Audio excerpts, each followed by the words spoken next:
ആയിരത്തിലധികം വർഷങ്ങൾക്ക് പഴക്കമുള്ള കേരളത്തിലെ ഏറ്റവും പ്രധാനപ്പെട്ട മഹാദേവ ക്ഷേത്രങ്ങളിലൊന്നായ കൂത്താട്ടുകുളം ശ്രീ മഹാദേവ ക്ഷേത്രം പരമശിവനും പാർവതിയും ഗണപതി സുബ്രഹ്മണ്യ സമേത സ്വയംഭൂവായി ഒരേ ശ്രീകോവിലിൽ കുടികൊള്ളുന്ന ശിവകുടുംബക്ഷേത്രം എന്ന ഒരു വലിയ പ്രത്യേകത കൂടി ഈ ക്ഷേത്രത്തിനുണ്ട്.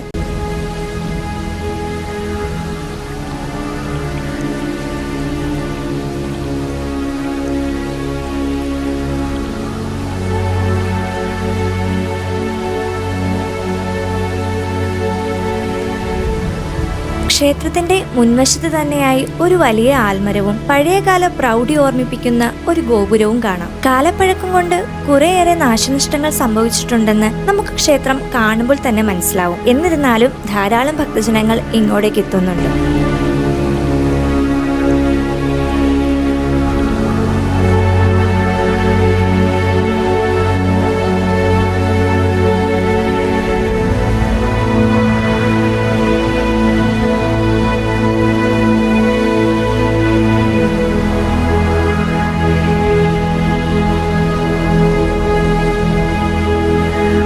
ബലിക്കൽപുരയുടെ മുകളിലായി നിരവധി കൊത്തുപണികളും ചുവർ ചിത്രങ്ങളും നമുക്കിവിടെ കാണുവാൻ സാധിക്കും. മധ്യകേരളത്തിലെ തന്നെ ഇത്രയും സാംസ്കാരിക പ്രാധാന്യമുള്ളതും ഏറ്റവും പുരാതന ക്ഷേത്രങ്ങളിൽ ഒന്നുമായ കൂത്താട്ടുകുളം മഹാദേവ ക്ഷേത്രം 12-ാം നൂറ്റാണ്ടിലോ 13-ാം നൂറ്റാണ്ടിലോ നിർമ്മിക്കപ്പെട്ടതായിട്ടാണ് കരുതുന്നത്. കൂത്താട്ടുകുളം ടൗണിനോട് അടുത്തു തന്നെയായി MC റോഡിൽ നിന്നും 1/2 കിലോമീറ്റർ ദൂരമാണ് ക്ഷേത്രത്തിലേക്കുള്ളത്. തിരുവിതാംകൂർ ദേവസ്വം ബോർഡിന്റെ കീഴിലാണ് ഇപ്പോൾ ഈ ക്ഷേത്രമുള്ളത്.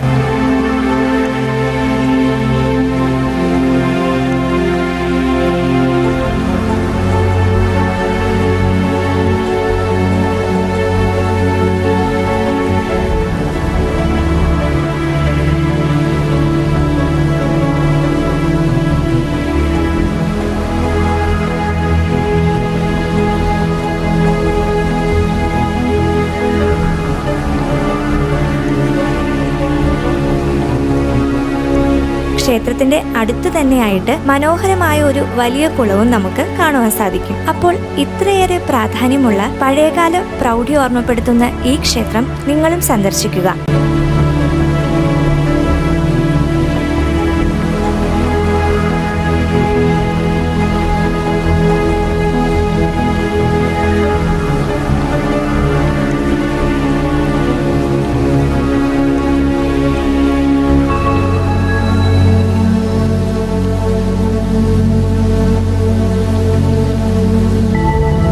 ഈ വീഡിയോ ഇഷ്ടപ്പെട്ടെങ്കിൽ എല്ലാവരും ഒന്ന് ഷെയർ ചെയ്ത് കൊടുക്കുക. ഒപ്പം നമ്മുടെ പേജ് കൂടി ഫോളോ ചെയ്യാൻ മറക്കണ്ട.